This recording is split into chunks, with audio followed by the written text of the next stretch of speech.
Before doing the testing video, I thought it will be better to show the transformer circuits that I'll be using to power the amps and the preamps. So in amplifiers, we don't use this type of transformers, at least for the single supply type of amplifiers. We don't use this type of transformers. These are the normal general type of transformers that we use in day-to-day life. These are having a single winding which will feed to the full wave rectifier and will have plus and minus voltage. Then we have to definitely filter it out with a capacitor or some other complicated network. Then we will get the DC output here. But in case of amplifiers, we will use a split supply or a center tap transformer to have plus, minus and 0 volts. So basically the thing is, it will have a winding which goes in one way. Suppose it starts from here, it goes in one way in here, then it goes the other way in here.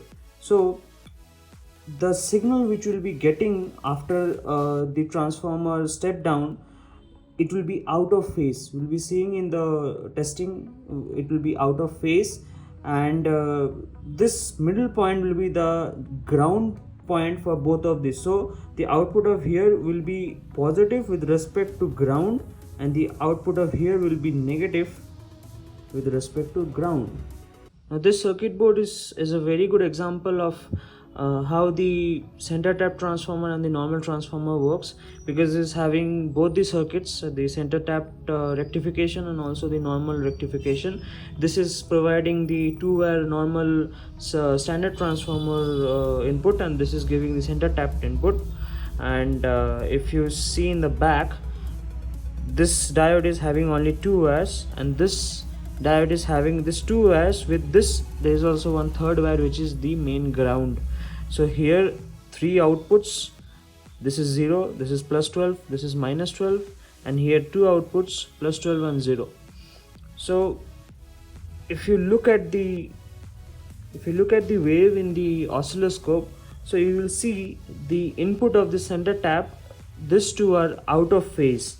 So if I hold one here, one of the probe here, say channel 1, and one of the probe here in the channel 2, you will see they are out of phase. So if I hold this, see, this is one of the waves, and if I hold it here, you'll see both of these are out of phase. The blue one is the channel 2 and yellow one is channel 1, and they are out of phase.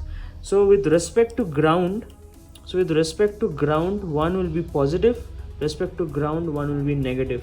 So that's why we use this type of layout for amplifiers. So we will have plus voltage, minus voltage and ground.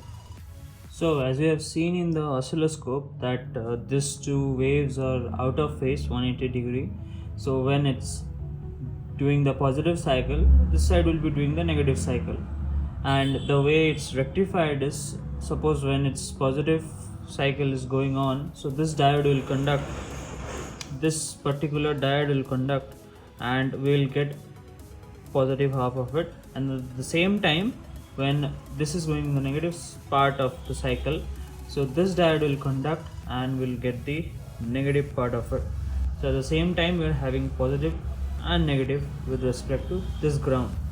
And this is the capacitor part of the rectifier circuit, and see the way it's hooked up here. So for the positive and the ground part, this is positive, this is negative, but for the negative part, the ground should be connected to the positive pin of the capacitor, and this negative pin of the capacitor should be connected to the negative side of it. So we'll have whatever voltage you are giving here, so we'll have the rectified output as plus V, 0, minus V. So let's directly check the circuit and check the voltages there. As you see, this is a same circuit of split supply rectification as it's drawn here, and this diode bridge rectifier is this rectifier, and these are the capacitors, and I have added this regulator ICs 7812 and 7912 to give 12 volts plus and minus with respect to the ground. So if I just measure the DC voltage after rectification, so you will see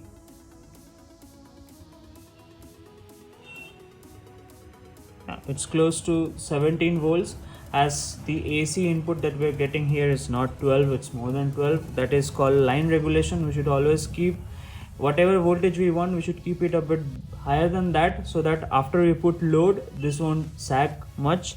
So here we are getting close to 17 volts here, and here we are getting negative 17 volts. You can see the negative sign that has come up in the multimeter.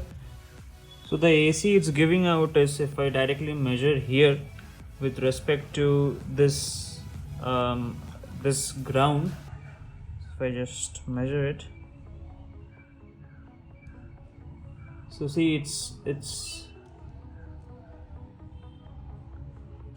higher than 12, it's 13.24, and after it's regulated by this ICs, we'll get output in this part.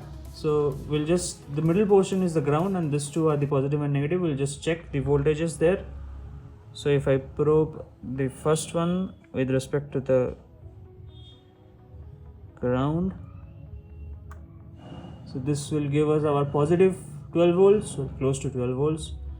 And if I put the ground with respect to the ground, this part will be negative 12 volts. See, negative 12 volts. So that's how it works. And the same circuit will be there for our amplifier also, but that would be more higher voltage. There we'll use 19019 or 20020, and we'll use a different capacitor there. So that's it for today's video.